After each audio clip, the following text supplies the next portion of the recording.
গুৱাহাটী বিশ্ববিদ্যালয়ৰ ছাত্ৰ কল্যাণ সঞ্চালক ডক্টৰ ৰঞ্জন কুমাৰ কাকতি আৰু সঞ্জীৱ গোহাঁইৰ তত্বাৱধানত অহা গুৱাহাটী বিশ্ববিদ্যালয়ৰ দলে নয়দাৰ MT বিশ্ববিদ্যালয়ত হোৱা ৩৮ সংখ্যক ৰাষ্ট্ৰীয় আন্তঃ বিশ্ববিদ্যালয় যুৱ মহোৎসৱত মুঠ ১৫টা পুৰস্কাৰেৰে তৃতীয় শ্ৰেষ্ঠ বিশ্ববিদ্যালয় হ'বলৈ সক্ষম হয়।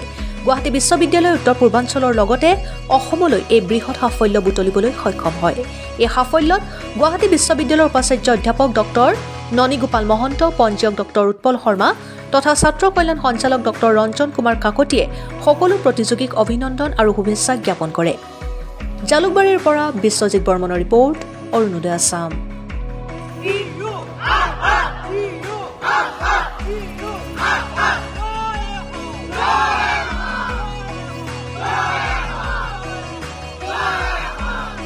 গৌৰৱৰ কথা যে আজি গুৱাহাটী বিশ্ববিদ্যালয় 38 AIU ইণ্টাৰভিউ নেশ্যনেল ইয়থ ফেষ্টিভেলত MIT ইউনিভাৰ্চিটিত সৰ্বভাৰতীয় পৰ্যায়ত অভাৰঅল থাৰ্ড পজিশ্যনত সক্ষম হৈছে।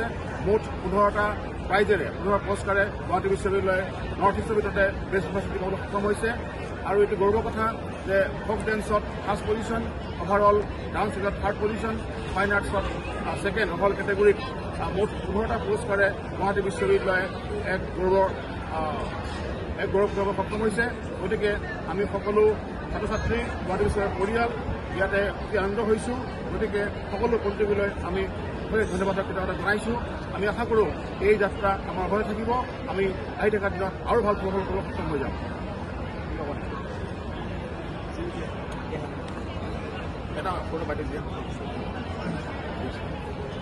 গুৱাহাটী বিশ্ববিদ্যালয়ৰ সৰ্বভাৰতীয় ৰাষ্ট্ৰীয় যুৱ মহোৎসৱত অভাৰঅল থাৰ্ড পজিশ্যন পাবলৈ সক্ষম হৈছে আৰু উত্তৰ পূব ভাৰতৰ ভিতৰতে প্ৰথম বিশ্ববিদ্যালয় হিচাপে পৰিগণিত হৈছে।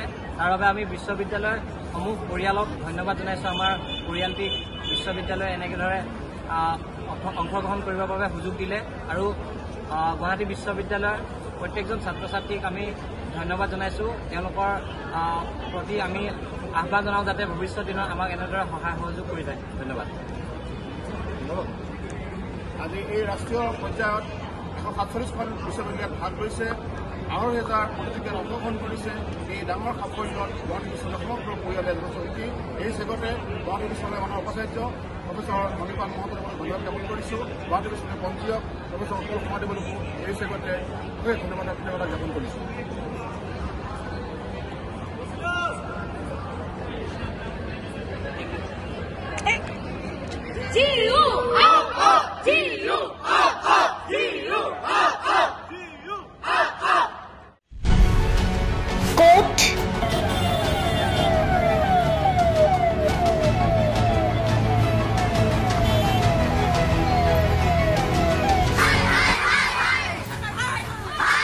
কিয় কেনেকৈ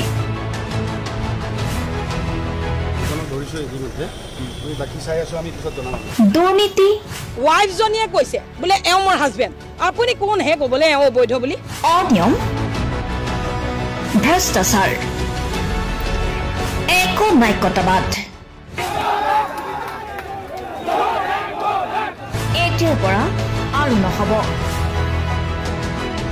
আমি দিম সত্য বাতৰি।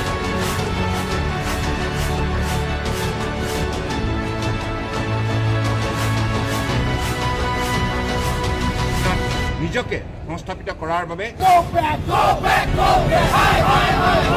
শুদ্ধ ৰূপত নিৰ্ভীক নিৰপেক্ষতাৰে আমি সাজু। অসমৰ উন্নয়নমূলক যাত্ৰাই আজি এক নতুন দিগন্ত ভৰি দিছে। অসমৰ ৰাইজৰ পৰা আমি সদায় আশীৰ্বাদ বিচাৰোঁ। আমি এনেকৈ যাতে আমাৰ জননী জন্মভূমিক সেৱা কৰি যাব বিচাৰোঁ। অৰুণোদয় অসম, নিৰ্ভীক নিৰপেক্ষ।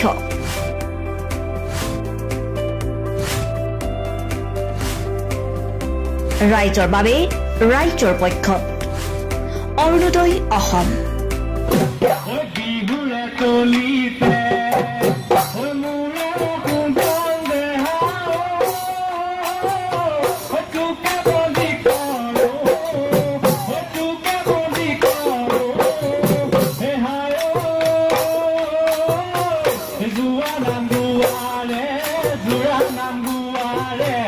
চল